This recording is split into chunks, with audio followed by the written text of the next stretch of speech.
A Segunda Guerra Mundial estava chegando ao seu momento decisivo. O destino do mundo estava em jogo. Estados Unidos, Inglaterra, União Soviética, as maiores potências lutavam para derrotar a Alemanha. Mas no meio desse conflito brutal, um novo exército entrou em cena. Eles disseram que o Brasil nunca entraria na guerra.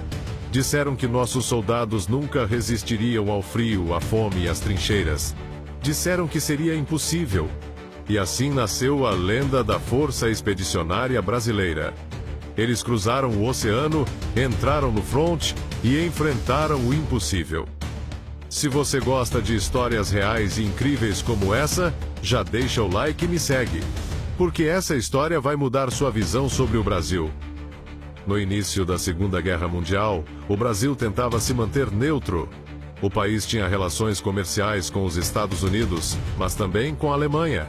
Getúlio Vargas preferia não se envolver.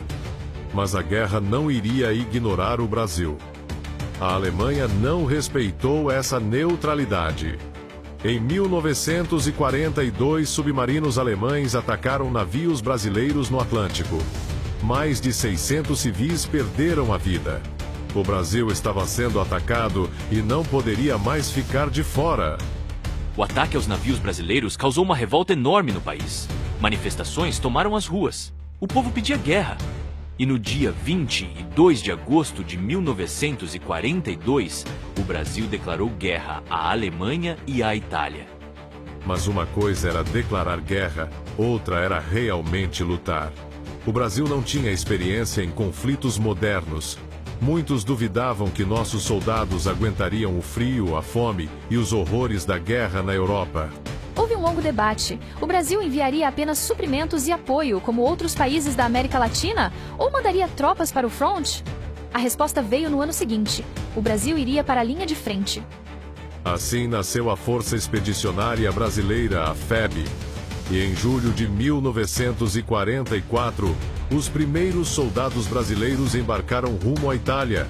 Estavam prestes a lutar contra um inimigo que achava que jamais os enfrentaria. O Brasil estava em guerra, mas até aquele momento, ninguém sabia como nossos soldados iriam se sair. O exército brasileiro nunca havia participado de um conflito dessa escala.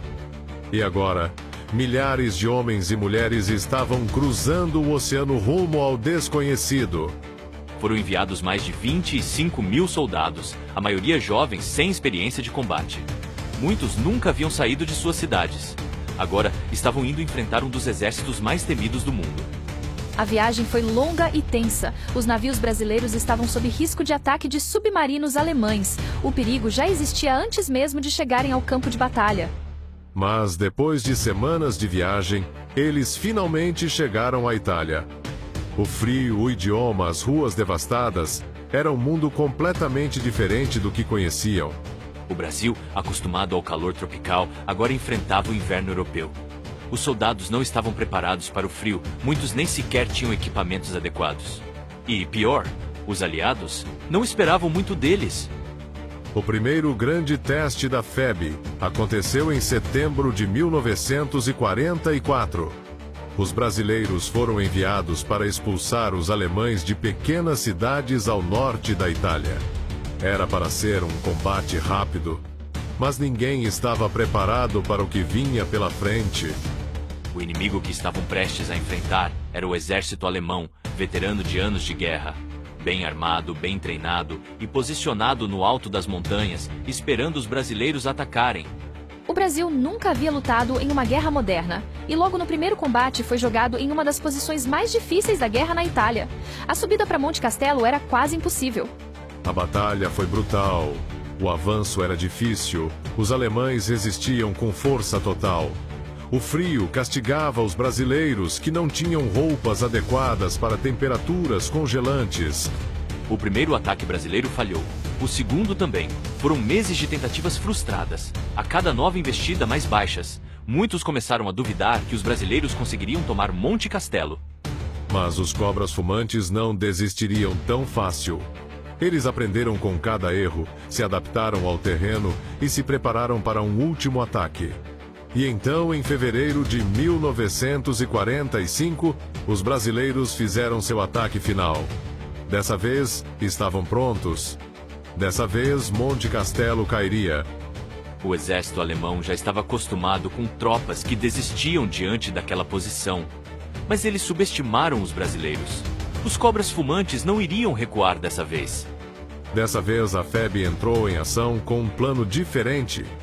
Em vez de ataques diretos e previsíveis, os brasileiros estudaram o terreno e usaram a artilharia para enfraquecer as defesas alemãs antes do avanço final.